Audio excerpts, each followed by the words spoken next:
What up? It's Grandpa MC coming at you with another video.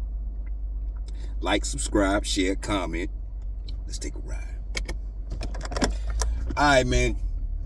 Minnesota, it ain't nothing but it's over already. It's just got the clock just got to tick down. They down big now. They bombing from 3. But this video is not about that. This is about a subject that's in the NBA that was brought up by none other than Paul George. Paul George, I guess he was on this podcast, and he said that if LeBron wasn't in the East, they would have had a championship by now. And so another attempt to revise history, reform it in their mind so they can deal with the disappointment. I mean, I don't even think he disappointed. I get to why. But LeBron did it a couple of months ago with the Miami Heat thing, trying to blame his the role players in 2011 and 2007, whatever. Man, these dudes, like, Paul George is on the same tip as LeBron because his ego is bigger than what it should be based on his accomplishments. Because Paul George really ain't did nothing. I wanted to say something else if you can get my drift, but he really ain't did nothing. He with Indiana that year he talking about, and his I think he was a little starstruck by LeBron, to tell the truth, because but that's the way LeBron do anyway. He tried to befriend guys that he admires, whatever they did on the court or whatever. He'll jock them, and it don't matter when, because he was doing that with Minnesota. But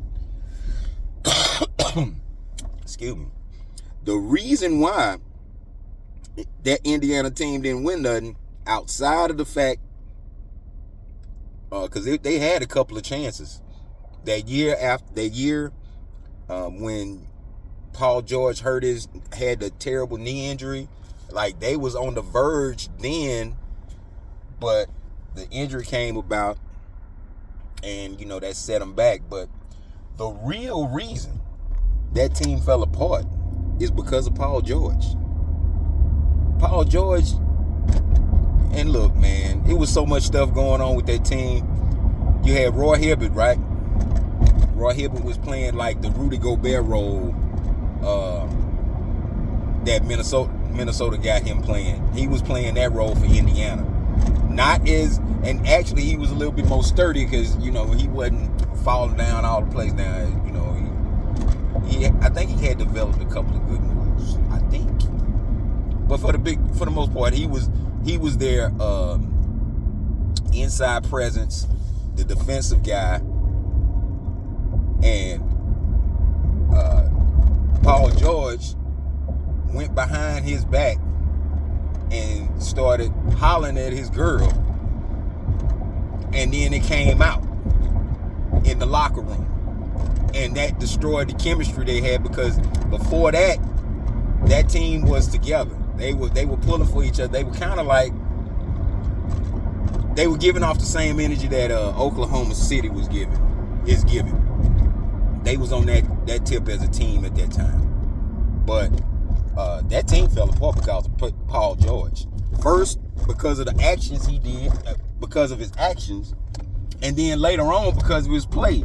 Because if I don't know if he forgot or just left it out, what happened to that playoff series they played against Cleveland, and it was CJ Watson that was taking them shots, and that series he was playing. I don't want to say he was playing bad, but he wasn't playing like he should have based on his the time he was in the league and his skill. So now he done got traded a few times, and each stop is becoming more ridiculous than the last. So when he got traded from Indiana, he went to Oklahoma City. He wants to ride, or some people want to ride on the fact that he was an MVP candidate at that period of time when he was playing real good, and then he got hurt, which is a theme with him. But he was balling, but I mean, in that playoff series against Portland, he got clamped. Then he came with that weak explanation talking about it was a bad shot. It was a bad shot. Dude, that ain't even what you, that's not even the mode of operation. That's not even in the protocol for you to talk about. Because it's over. Then he goes to the Clippers. Teams over with Kawhi Leonard. There was talk that Kawhi and him collaborated on this. Whatever. But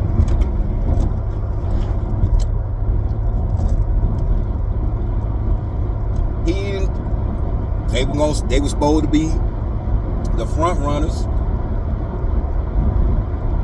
to the championship that year. What happened? Went out. Now I'm trying to think, was that year? Was that their first year when the demic happened? I'm trying to think. But we all know what happened in that playoff P.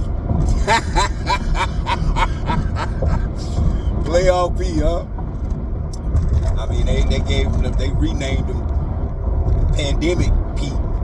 But he every year it was getting worse and worse with the injuries. And in some ways I understand that, you know, both of those guys were getting injured, referring to Kawhi and him. But considering you were the more, I'm almost pulling that back, but I think he was the steadier of the two as far as like injuries. Kawhi got that degenerative knee. Paul George come with knick-knack injuries just because he don't ball all the time. That's the reason why he gets hurt. He doesn't ball all the time. Because you can tell it in the way he played now, because he don't even have the same rhythm that he had back 3, 4, 5 years ago. The best version was that year in OKC and those years in Indiana. Those are the best versions of Paul George. Now he's in Philly.